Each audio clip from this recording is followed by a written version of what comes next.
Good evening, host. Could we have a sound check, please?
Ashley, I think you guys have to turn on the microphones. They're all on red. So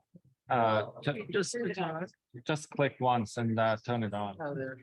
Well, I don't want anybody to hear me, really. Okay.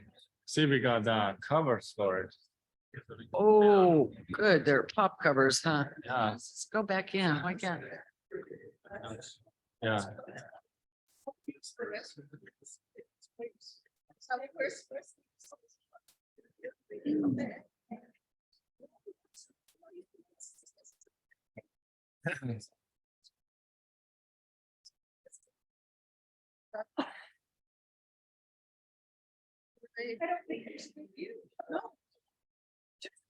Okay, can we call this meeting to order?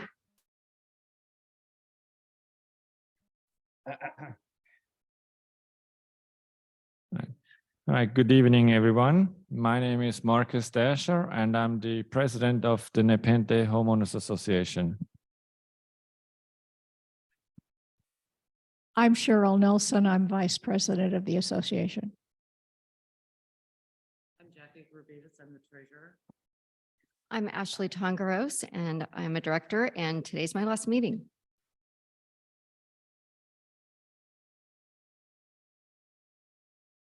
Oh, No. oh, you know when I was messing with it.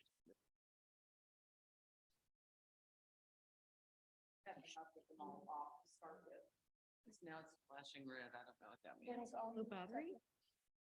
You can share. I'll just share. No, that's one of the ones that doesn't work. Here's mine. Oh, well, Ashley and I can share. Okay. I just want to make sure in case she says Yeah, I something know. later. Here, I'll have. Thank you. All right. First, I would like to introduce the two ladies to my left.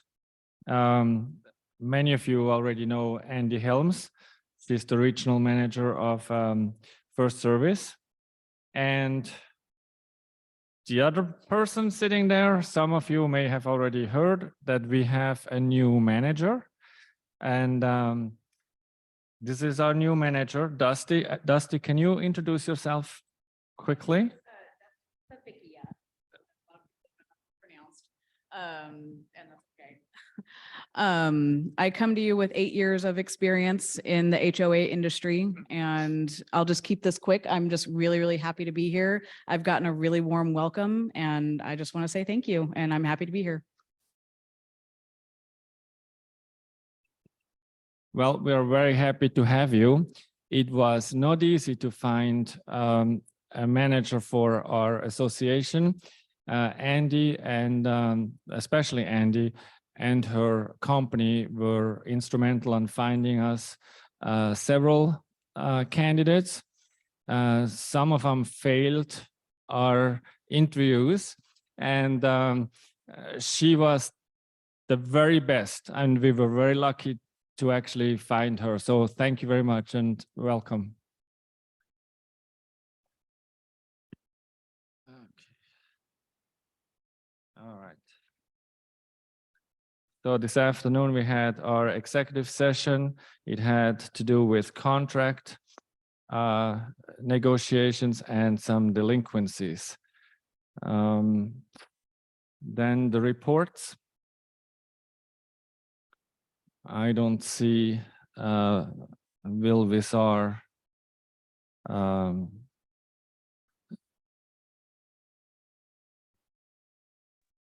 we have Will Visar on this under? I'm here. Oh, okay. Will, thank you. Can you give us a quick update on the sidings? Okay, I met again this morning with Paul. The survey for phase 2 has been initially completed. He's waiting for feedback from the contractor. They're assembling a list and a projection of costs. They aren't essentially the contractor for phase 2, but they're doing the survey. Currently, phase 1 is running about 80% above projection. That I looked at the fences, siding and trim. Siding and trim are running less than that level, but fences are running significantly higher than 80%. So right now they are our biggest problem in overruns. They've encountered a number of structural repairs. I inquired as to whether or not these reflect original construction from Powell's original structure. It doesn't look like it. According to Paul, every single example that they found where they had deep structural repairs can be traced back to sprinklers. And in every case they've checked and they know the sprinklers have been removed. We've gone to drip or some other type of irrigation, but we have direct costs as a result of past irrigation design. We still have no count on total sheets. Continue to press on that issue because I need that number before we can assemble the information and hand it off to Browning and ask him to integrate that in to the future projections for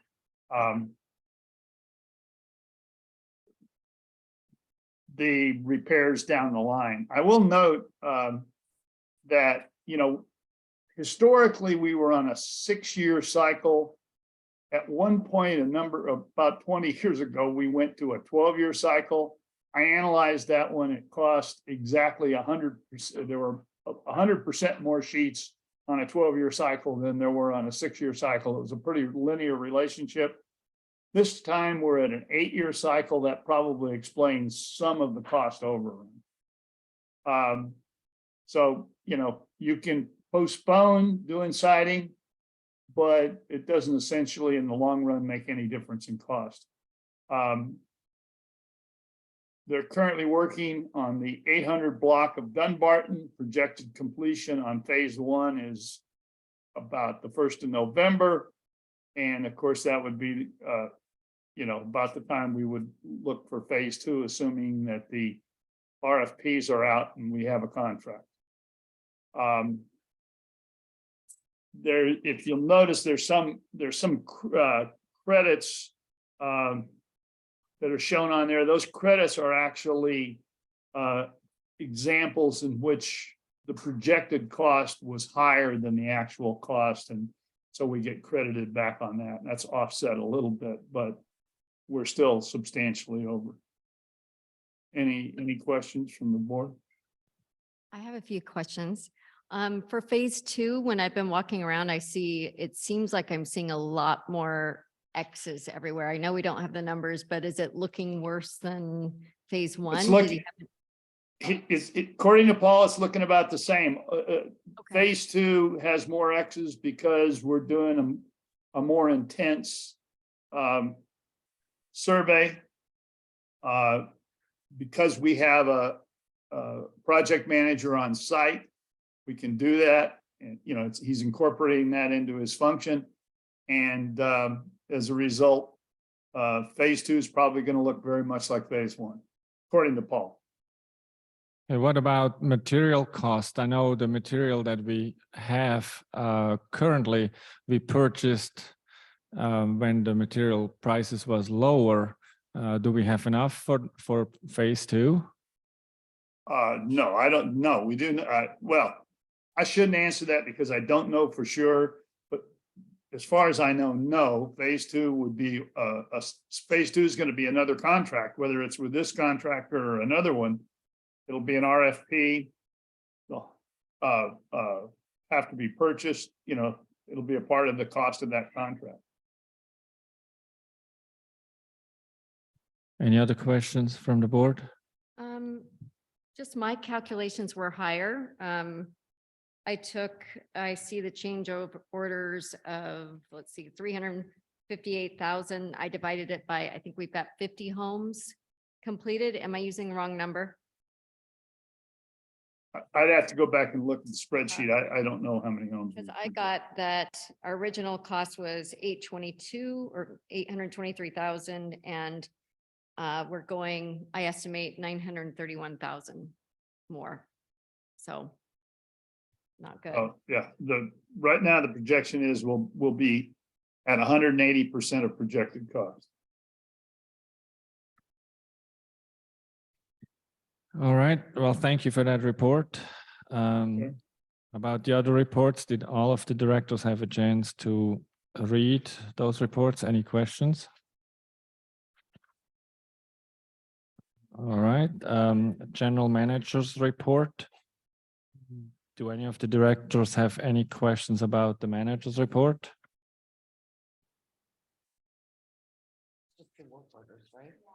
Correct.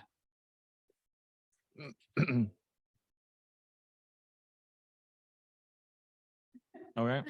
Do it in your first. Well, fired. No. All right. No, we appreciate it. Thank you. Thanks. Committee updates. I saw Alan is there, Architectural Review Committee. Good evening. Alan? Can you hear me? Yes. Yes, I'm the chair of the Architecture Review Committee. Do the board members have any questions for me? Not really. We did postpone, as you requested, the revision of that document of the rules that you sent, so you guys can actually Thank you. make the changes, and then it will be going to legal for review. Thank you. We will consult about a change, yes. Thank you. All right, Finance Committee, Susan Timmer.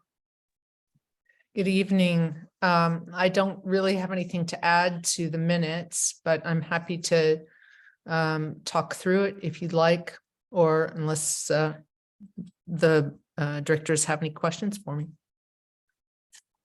I just have a comment that I was very pleased that you had Bill Erlanger invited to the Finance Committee meeting. So that was very informative. Thank you very much. Yeah, I think it was a really good meeting, and it gave homeowners a chance to ask him questions too. We opened it up, so we were a little bit more informal for that meeting because there had been so many questions about whether we needed an audit or not. And so hopefully that was that satisfied the people that were at the meeting. Great, thank you. Susan, I noticed that in the minutes, it indicates that the recording will be available. Is it available at this time? That's a great question, Cheryl. I know that that would probably be better to ask Andy or Dusty. Yeah, Okay, I got it's the a, email. thank you. I just wanted to Great. make sure, since it said it will be, and I wanted to confirm that it is available. Thank you. Great, I thanks. Just wanted to point out, when I'm looking at the reserves right now, our beginning balance and what we're expected to contribute minus what we've spent so far in the paint and siding, it looks like we've got in painting, we have roughly about $1 million left. And we've only paid about 400,000 of almost that 2 million of phase one. And if I go to structural, we've got only about 2 million. So we're going to blow through our paint and siding reserves. So that's something, Well- we're going to have to get money from somewhere else.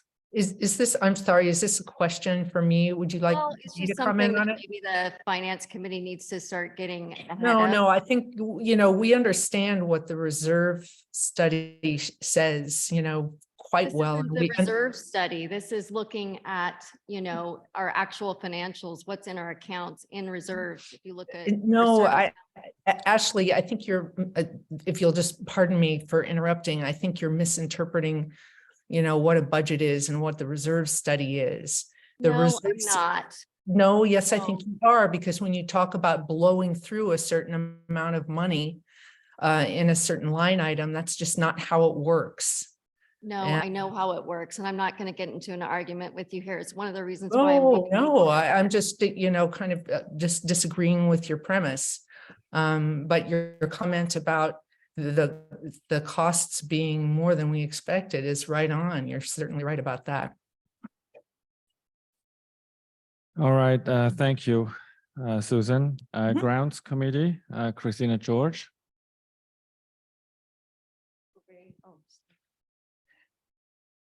I can just stay here. Yes. Nothing further to add to the minutes, unless the board has any questions. I do, except for that we did recommend a proposal for the tree walk for zone 1.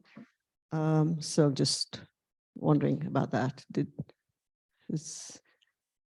So I have a question for you, since you are the chair of the grounds committee. At the homeowners forum, you brought up the IVS valve proposal. That was done. That study was done before I came on the board with the previous board and Carson. And Are we talking about the IBP? yes, correct. That Yes. was actually not done by the previous board. It was by you guys. Christina's right. Well, so, okay. we I did not- guess I was We wrong. did not touch it before. What we did before on our side was to do the irrigation mapping and that's to right. change Okay. everything to smart controllers. That was the first step towards IBP. Well, we never talked about IBP. And then we actually did the the pilot project for zone 6. And the whole purpose of that was to see how we could reduce the maintenance of shrubs and then also reduce water use. So, and that So was that what we, resulted into, and that resulted then into zone 7, getting some work done as well for shrub remediation. And then it moved on, but not quite in the same way as we had planned. So I think what you're referring to, Marcus, is the fact that I said we have 721,000 was allocated yes, for the IBP, irrigation balancing project. I think that, Susan, I would like to include you in that conversation. So we have a sizable amount of money in there. And over the last year or 2 years, we have implemented, whenever we do a remediation of an area, we are converting those areas into drip system and so on and so forth. Yes, And correct. Yes. Is So if just before Susan mentions this, does comment on this, that you're right. That was the purpose, was to for reducing water use and maintenance of for Carson, to reduce the cost. But if I may, there was no data. The whole purpose on this was to actually collect data and to get an idea of how much are we actually saving on water use. And that hasn't happened. And I think maybe Susan can comment on that, because I think what we have earmarked for 2023 is $721,000. And out of that, half of it is for irrigation and the other half is for shrub remediation. So it's rather vague. So my suggestion was that the next board actually revisits this, because it is a huge amount of money. And I guess I'll hand this over now to Susan on finance. thank you, Christina. Yeah, I think it would be a wonderful thing to revisit it. If we didn't have to include that in the reserve projections, it could take a little bit of a chunk out of what we need to contribute for our to the reserves every month and reduce our HOA dues. Is there a way you guys could maybe brainstorm a little bit together and have a proposal come to the board so we can actually I think this is something that should be tackled perhaps by the next board, the new board who comes on, and decide if they feel how they want to move forward. I think it's kind of rushed here, but I think what should be happening also is finance should be involved definitely in, and I don't think that happened. And I know as grounds chair I was not. So we talked about it at the grounds meeting, but I was not in the final decision. And I think, I think will really depend on the new board perhaps at this stage. It's a bit too soon. okay. Yeah. All right. Well, hopefully the new board can look into this and save us a little bit of money. So Yeah. thank you. So I just have some comments. I mean, I've already run the numbers. If I take the allocations in the Browning study as a guide and I back out the irrigation valve balancing numbers of 721,395, it gives a total landscape budget of 574,000, but we've already spent 625,000 if I count our Carson contract. So that leaves us with just 50, that we are already over budget 50,000 if I take that money out, if we use that 700,000+ side. So anyway, I just wanted to point it out for people. That's Would why you we have mind much if landscaping.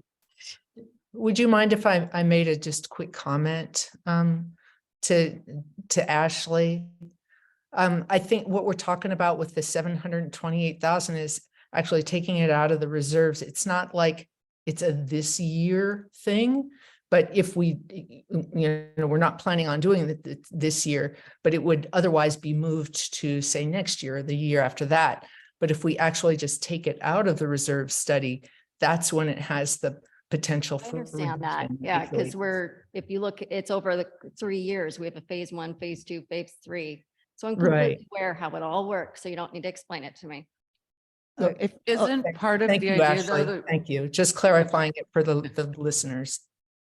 isn't part of the thought process here is that we've already spent some of the money that was allocated? Because we've been doing some of the irrigation rebalancing, so we probably won't have to devote. not out of the 721. We had spent this earlier back, it started in 2020. 2021 is when we spent money in 2020 for the irrigation, for improving the irrigation, the mapping, etc., in order to get to this stage. And then in 2021, we spent money on the Zone 6 pilot project, and then we moved along then as after that. So the whole purpose at the time was to do the shrub remediation, which therefore meant we would also improve on the irrigation, and in certain areas remove turf as well and just create planter beds, etc. So that was the purpose. And now we've introduced this IBP for 721,000, and there seems it's a little vague, I guess, is what I'm mentioning, because we talk about shrub remediation. There's been an allocation, but there's no actual details on what that is, or even on the irrigation, what happens there. So it's just, I think it's a good idea what the board did. There's no doubt of doing this. I think that was good, but maybe revisit it in light of the fact that we have actually started it. But I think this was a good move on the part of the board. So, but if I may come back to the grounds, to my report on there, is we did talk about the tree walk, the proposal. And as you all know, the tree walk is separate to the contract that we have with Grove for tree pruning, which happens 3 months in the year, and that's separate. And this is a separate item altogether that comes out of reserves. The other one is part of the operating. Yeah. All right. Well, thank you, Christina. And ILS committee, Nancy Orndorfer.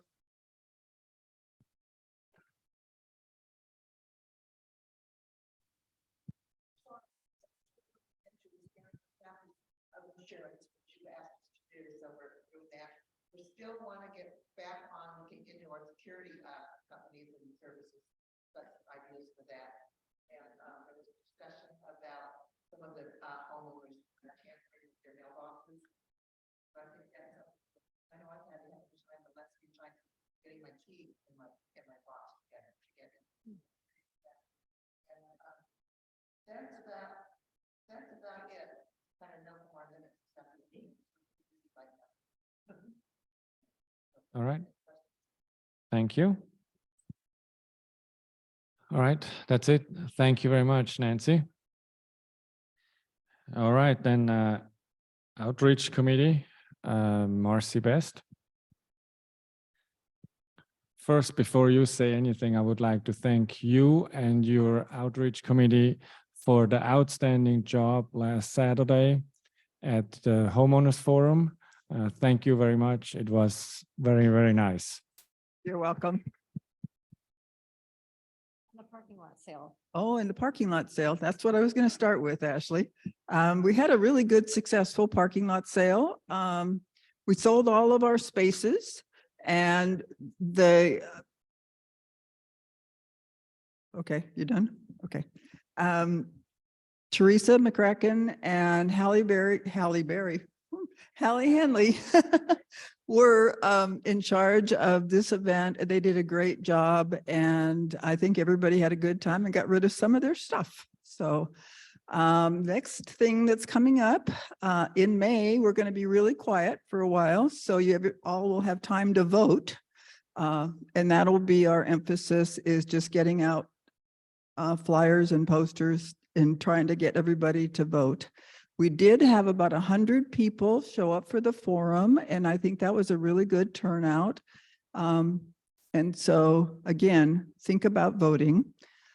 In June, we will have a Jazz by the Pool event, and then we'll have another one in September. So I'll give those dates later. Other than that, we don't have much going on for the month of May. All right, thank you very much. Then we have the Sports Courts Ad Hoc Committee, which was Peter Klein, Christina George, and Susan Timmer were part of that committee. And I'm not a tennis player, but I was extremely impressed by this thorough report. I'm glad we don't have to pay for that report. I can't imagine the price we would have to pay for it.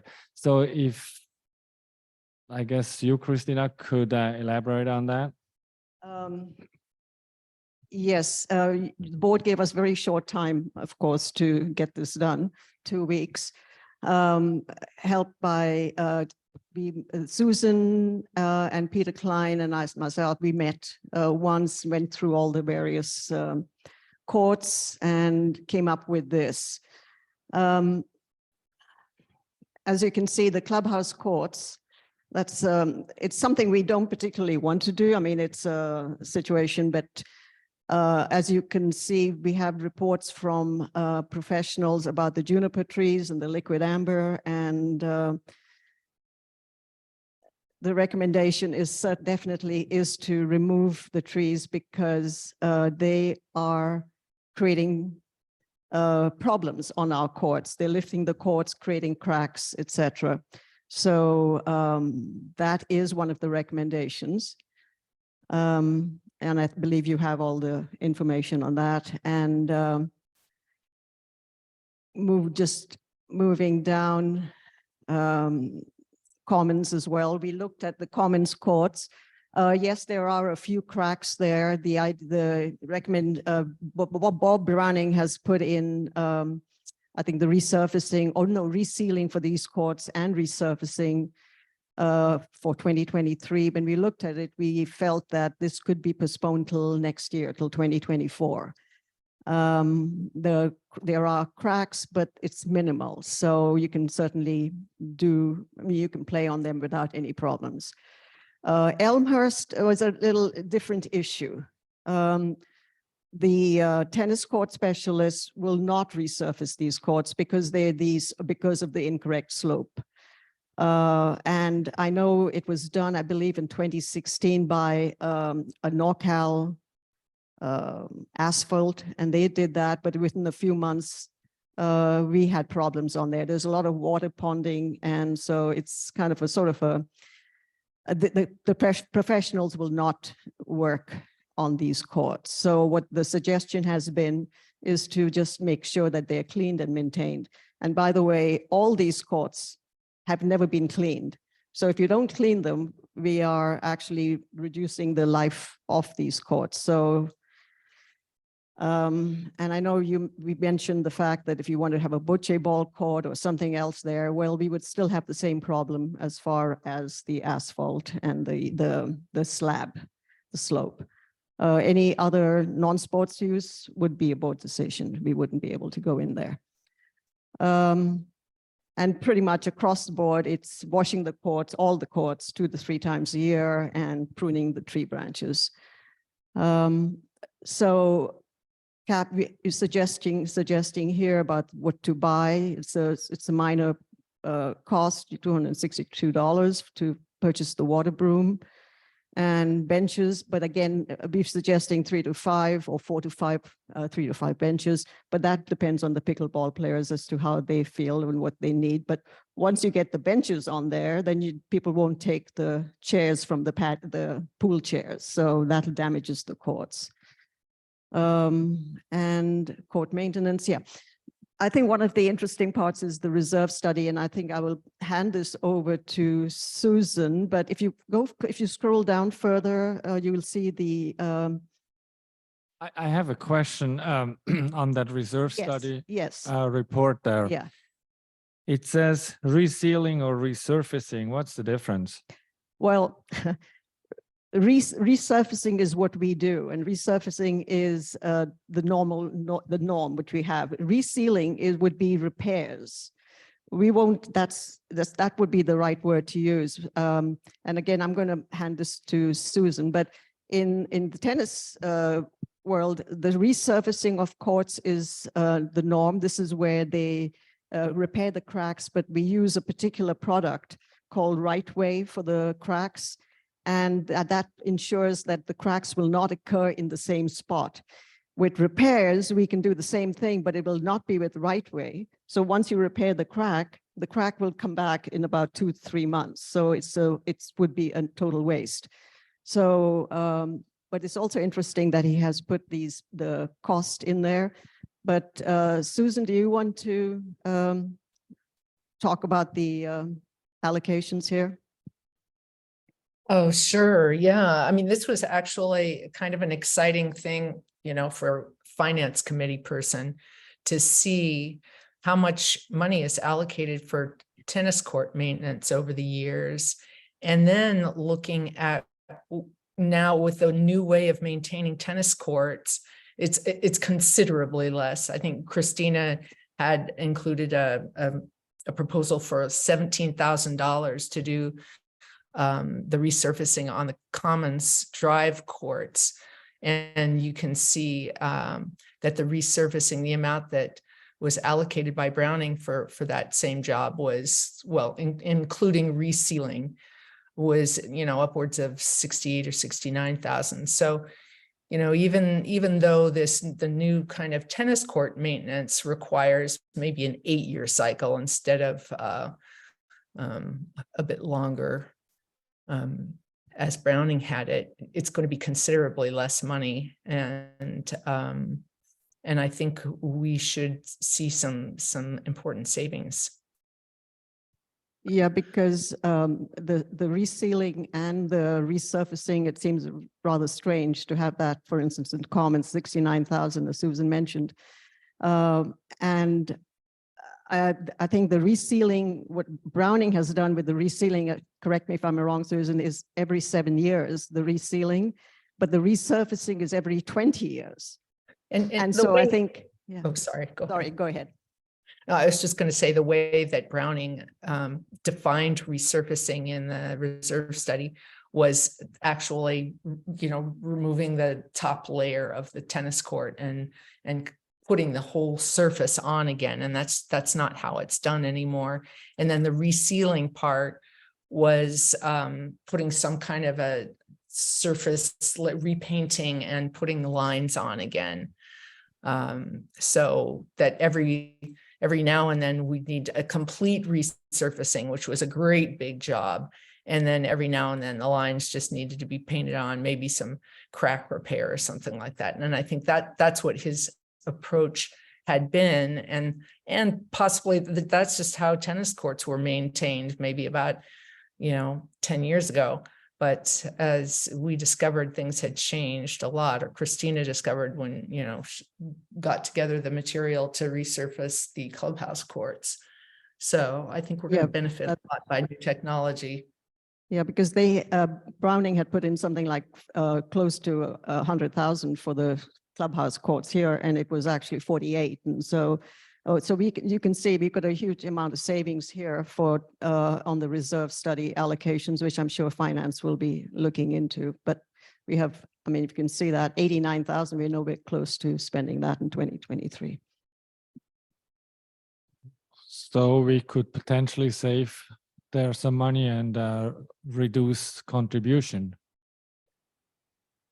Well, I think that's this year's allocation. So it just means that, I mean, we know we have other cost overruns and as you all pointed out, painting and siding, for example. So it's nice to know that we can, easily defer, the tennis court maintenance until next year. And it's not going to cost us anywhere near as much as was originally allocated for it.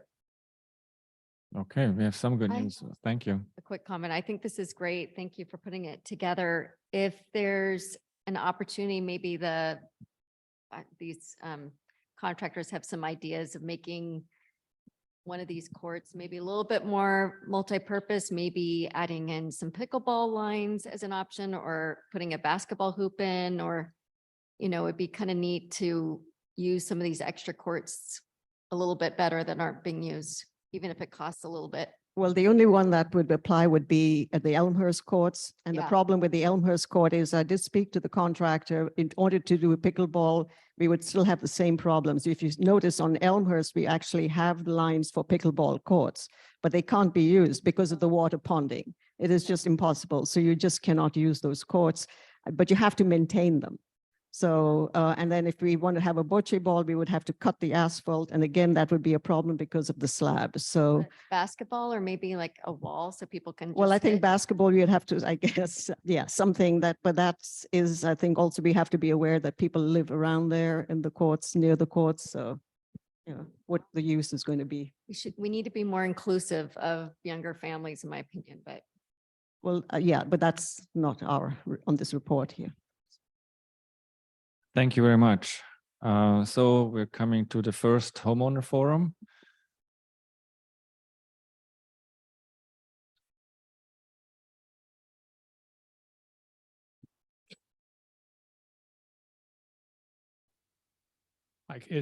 I'm coming through all right?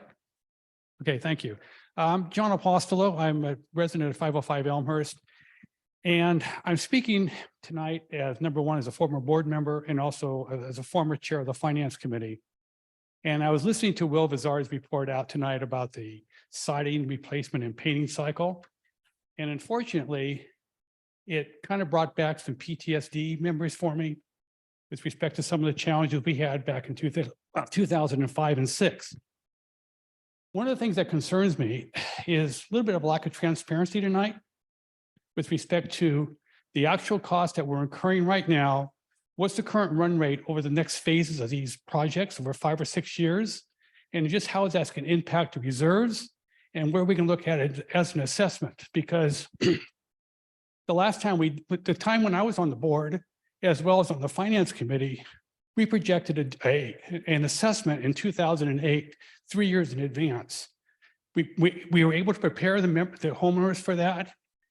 And when it came up time to announce an assessment, people weren't all that surprised because people were prepped and people understood why. I think from the standpoint of just having subjective comments about the cost overruns are substantial, what does that mean? We're all homeowners. We all have our invested time, effort, and energy to make this a great community. And the other thing I heard at the candidates forum, all the candidates talked about increased transparency and being able to keep our dues down, et cetera. Right now, I don't have a great degree of confidence in those statements because I'm just not seeing it. Thanks. Thank you, John. Mary? I have handouts. I can separate them. One for each of you.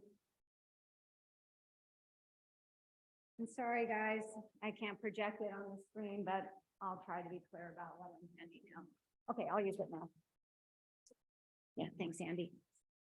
My name is Mary Gray. I'm a homeowner and a member of the Finance Committee. I committed to the board and to the Finance Committee to put together a tracker that shows cash, actual cash in the various categories of our reserve accounts.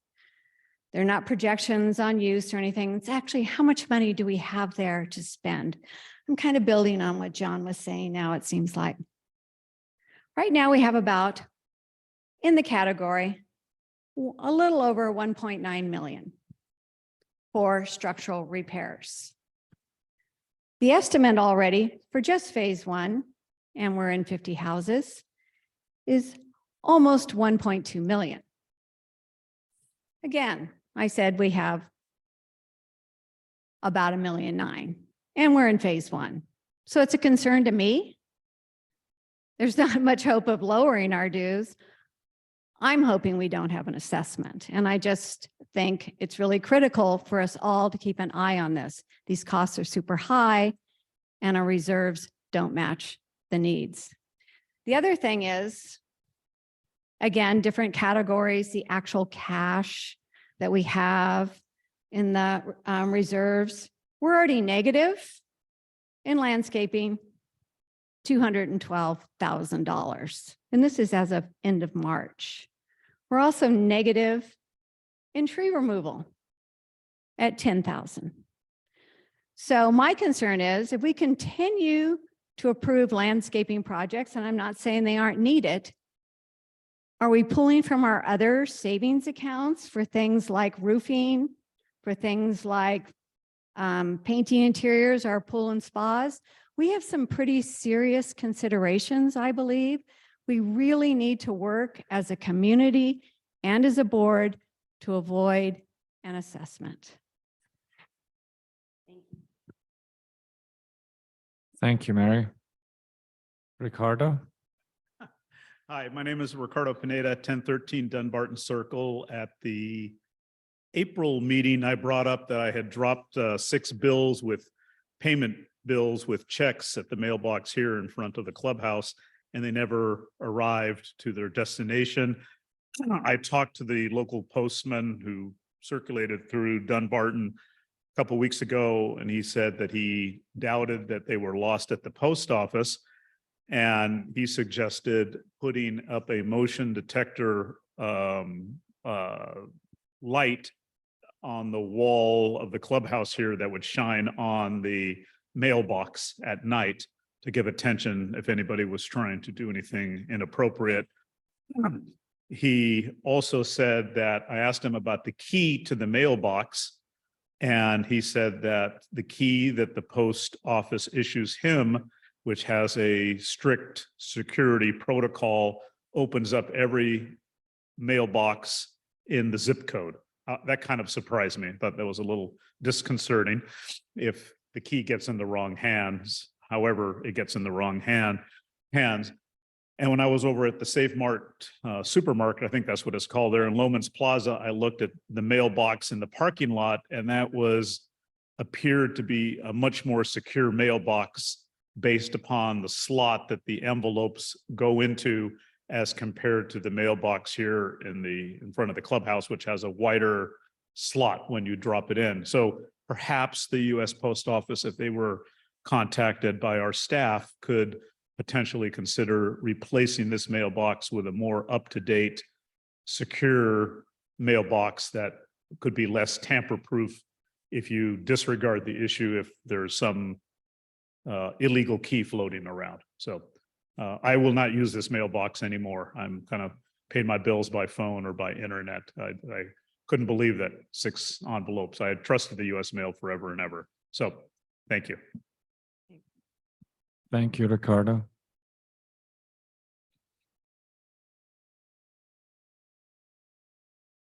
Anybody on Zoom?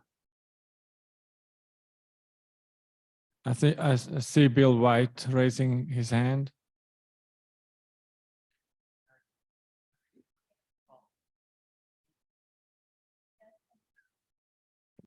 Bill? You're Hi. muted. Okay. Just 2 questions. I haven't heard anything lately about the resurfacing of the 2 private streets and the alleys. And also haven't heard anything about the water bills. Are we ever going to get a water bill from the city, or are we just going to continue to be getting our, that normal bill based on our number of rooms in our homes.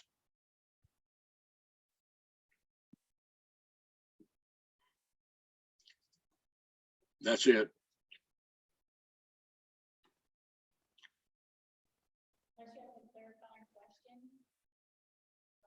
I'm very tempted to answer, but they gave me the look, so I can't answer. The answer will be in the next board package. I understood that that would be the process. Will, you have your hand up? Yes. It is concerning that the siding and painting project is running over, but it's nowhere near anything that would trigger a special assessment. Again, we project by line item and by year based upon what Browning provides, what our costs are going to be in a particular area. However, the reserves are the reserves. The reserves are $11 million.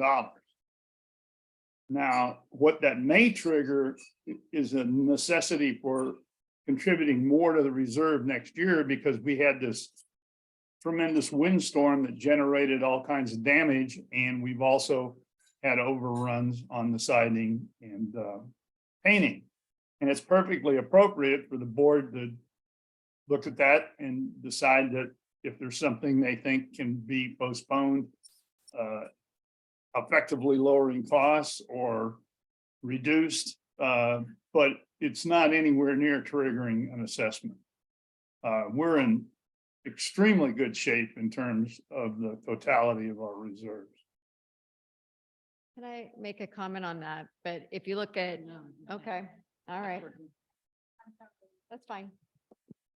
Thank you, Will. Anybody else on Zoom?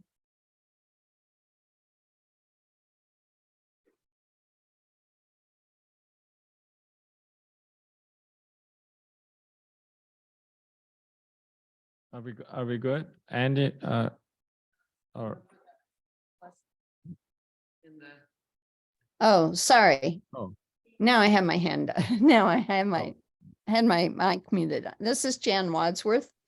Due to some health issues in the family, I haven't been following the board as closely, but has this board taken any action to, or any involvement with the project at 707 Commons Drive?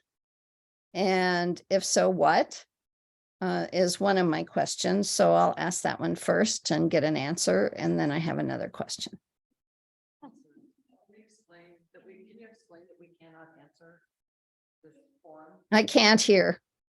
Yeah, so this is Andy. I'm with the First Service Management Company. And I just want to let you know that during the homeowner forum, the board is not able to answer questions. The only thing they can do is ask clarifying questions to make sure that they understand what your comment, question, feedback. However, the board has implemented a process. Cheryl is taking all the notes and writing down questions, and then she's typing them up, and they are attached into the next month's meeting. So if, Jan, you have a specific question, you're welcome to email Dusty, and we may be able to provide you some information outside of the open meeting if you want an answer quicker. So hopefully you all understand that.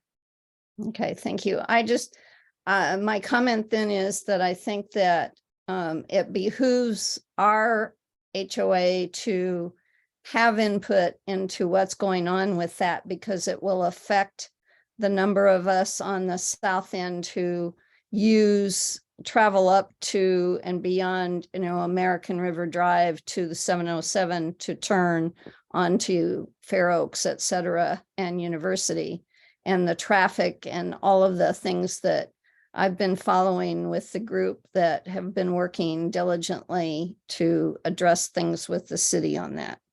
So I find it very disheartening that they have chosen to take that option to make that development, et cetera, and that way, because I don't think it took into consideration enough of the rest of us. So that's one thing. The other is that I've been a resident here almost 20 years, and at least for the last 5 to 10 years, even prior to COVID, it's just always been a joke about having clocks at the pool when the pool opens, and the fact that they never are there when they open, and that they never last, and that they never work for various reasons. I know on a couple of occasions they've been stolen. So when the pools do open, I would like to suggest that there's prep ahead of time, and it makes the members feel like the office is interested in having the pool ready to go for people. Because I don't feel like that. And so do the majority of the people that I know I speak for that use the pools often. And I understood also that the heater was to have been turned on last Thursday or Friday in the pools. But there was nothing mentioned about it in the Friday communication that went out. So no one knows what the status of the pool opening time will be.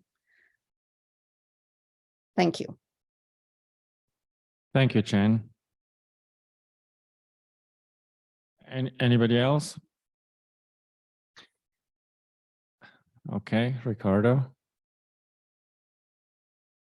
Based upon that comment that Ms. Jan just stated about the pool, I've swam about 4 times recently, and I just got out of the pool and it's still pretty cold. I'm wearing a wetsuit top to stay warm enough to swim laps. So I have a little portable thermometer. I need to find it and measure the temperature. I doubt that it's 78. So it'd be nice to get up to the bylaw temperature, as I understand, is 78. It'd be great. I swim at another pool where competitive swimmers swim, and they keep it at 80.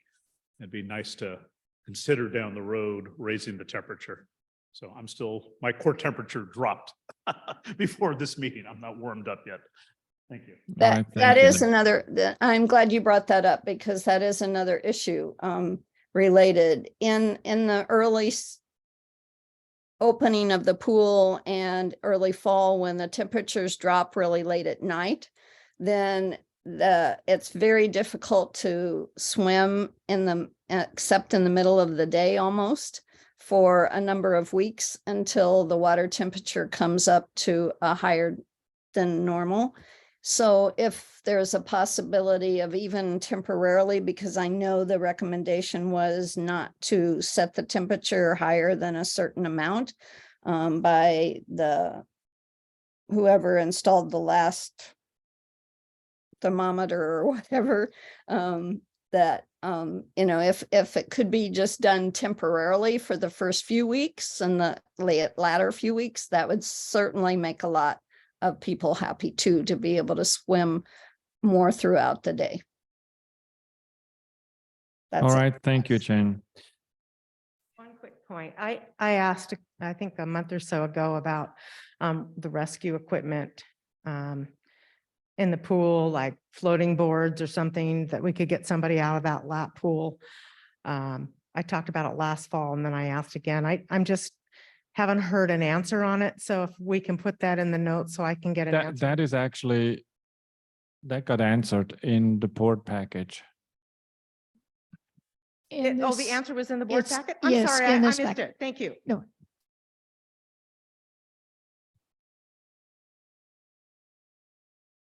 All right. I think we're done right now. Okay. Now we're coming to the consent calendar. Is there a motion to approve that consent calendar?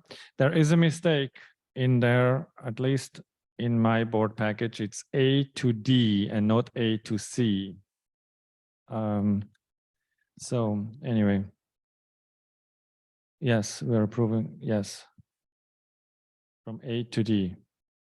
Thank you. D. I move that we accept the,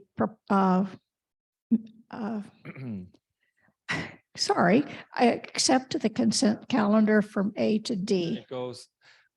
It goes to the other side.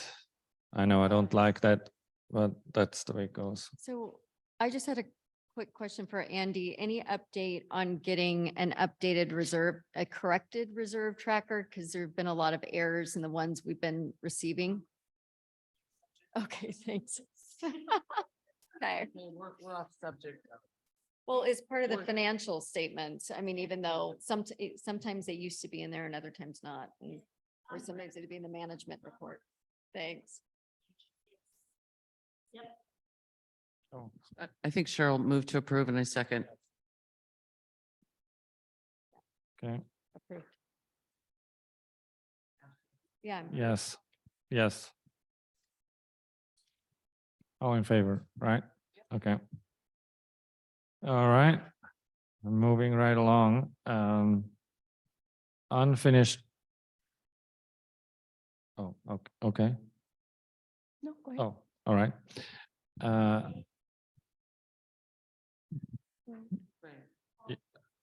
Okay, so nothing there. B, I except, just want to make a comment. If you look at page 91 of the packet, that's, again, this board has decided to respond to comments and questions and correspondence through writing to put it in the packet for the following board meeting. So on page 91, we begin that. Based on the questions in the April meeting, we're responding to those questions, just as we indicated to Jan that our next meeting in June will have answers to questions posed in this meeting. thank you, Cheryl, for clarifying that. Okay, accept annual review and tax returns from the CPA. Does anybody want to make a motion on that? I'll second it. Approved. Yes.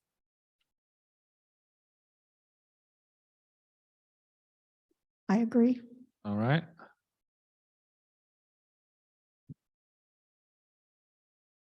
So new business introduction of Dusty, we already did. At the beginning, I didn't really like that. That was buried down somewhere. So now we're coming to the second homeowner forum. Anybody in the room? Anybody on Zoom?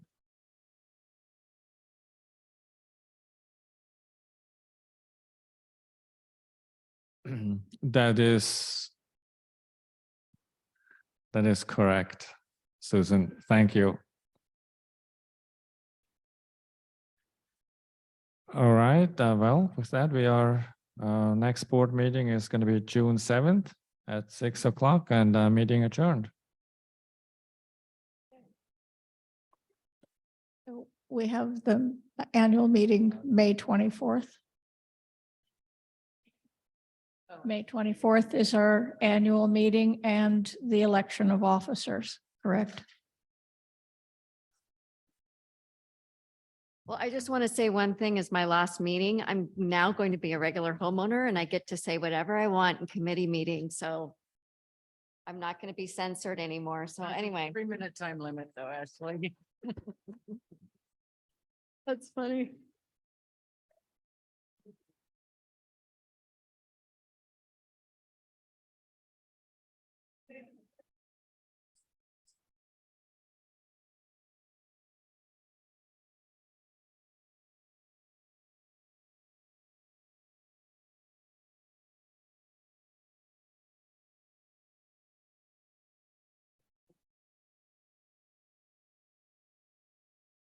Take a shower.